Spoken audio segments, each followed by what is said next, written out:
স্বাস্থ্যসেবী ঢাকা জেলা উত্তরের সম্মানিত সাবেক সভাপতি জনাব আব্দুল কাদের সহ জেলা, থানা এবং ইউনিয়নের বিভিন্ন পর্যায়ে দায়িত্বশীল ভাইরা, আমার সামনে উপস্থিত প্রাণপ্রিয় কলাতিয়াবাসী, আসসালামু আলাইকুম ওয়া রাহমাতুল্লাহ।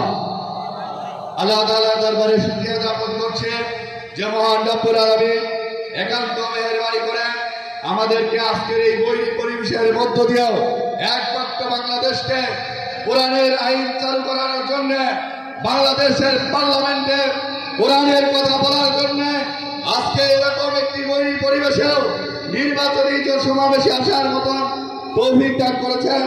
এজন্য মহান মনিবের দরবারে শুকরিয়া আদায় করি, সকলে বলি আলহামদুলিল্লাহ। দরুদ ও সালাম পেশ করছি সর্বকালের সর্বশ্রেষ্ঠ নেতা, সর্বকালের সর্বশ্রেষ্ঠ মানুষ জনাব মুহাম্মদ রাসূলুল্লাহ সাল্লাল্লাহু আলাইহি ওয়াসাল্লামের প্রতি।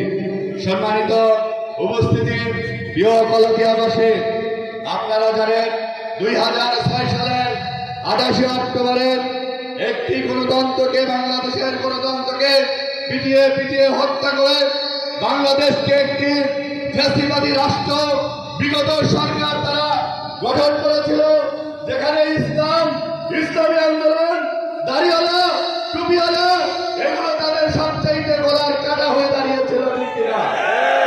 আজকে 2024 সালের ছাত্র শ্রমিক জনতা আলেম ওলামা এক আন্দোলনের মধ্য দিয়ে 2000 মানুষের জীবন দেওয়ার মধ্য দিয়ে 40,000 আহত পর্যন্ত ভাইয়ের মধ্য দিয়ে আমরা চেয়েছিলাম একটি স্বাধীন সার্বভৌমত্ব ফ্যাসিবাদ মুক্ত বাংলাদেশ। কিন্তু পক্ষান্তরে দেখা যাচ্ছে আজকে যাদেরকে ক্ষমতায় বসানো হয়েছে, যারা রক্তের উপর দাঁড়িয়ে বাংলাদেশ পরিচালনা করছেন, তারা যেন বাংলাদেশের কল্যাণকামী এখন হচ্ছেন না। সমস্যাটা কিন্তু তাদের কোথায়? আজকে আমাদেরকে যারা বিরোধিতা করেন, আপনারা শিক্ষা গ্রহণ করুন। যারা আলেমদের বিরোধিতা করেছে, যারা কোরআনের বিরোধিতা করেছে, কোরআনের তাফসীর মাহফিলগুলো পরবর্তী করে বছর বলতে থেকে যারা কোরআনকে দূরে রাখতে চেয়েছিল তারাই শেষ হয়েছে। আগামী দিনেও যারা এরকম করবে তারাও শেষ হয়ে যাবে। আমরা বলতে চাই, আপনারা ফিরে আসুন। আমাদেরকে যারা আজকে থাকা চায় তারা ভাবে জামাত ইসলাম ক্ষমতায় গেলেই তাদের সমস্যা। আরে সমস্যা তো তারাই মনে করে যারা জানে যে জামাত ইসলাম ক্ষমতায় গেলে সারাবাদ বন্ধ হবে, ঠিক কিনা? খাওয়া যাবে না, মাটি ভালো নেই, সেখানে ভূমিদস্যু হিসাবে টুকরির টাকা পাবেন না, টাকা পাবেন না। এই জন্যই তো জামাত দিয়ে এত তাল ভাড়া আপনাদের, ঠিক কিনা? আপনাদেরকে বলতে চাই, বর্তমান সরকারকে বলতে চাই, আপনি লেভেল 3 চালু করুন। সকল দলের থেকে মতামত নিয়ে আপনি আগামী নির্বাচন দিন।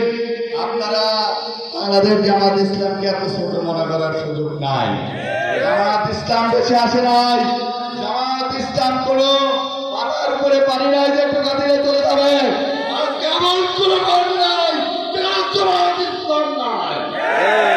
আমি দিলাই জামাত ইসলাম দাড়িওয়ালা, টুপিওয়ালা কোরআনের আইন বাস্তবায়নের জন্য সংসদে পাঠিয়ে কোরআনের আইন কায়েম করেই ধরবে। সবাইকে ধন্যবাদ জানিয়ে বাংলাদেশ শ্রমিক কল্যাণ ফেডারেশনের পক্ষ থেকে আপনাদেরকে ধন্যবাদ জানিয়েই আমি আমার শেষ করছি। বাংলাদেশ জিন্দাবাদ, বাংলাদেশ জামাত জিন্দাবাদ।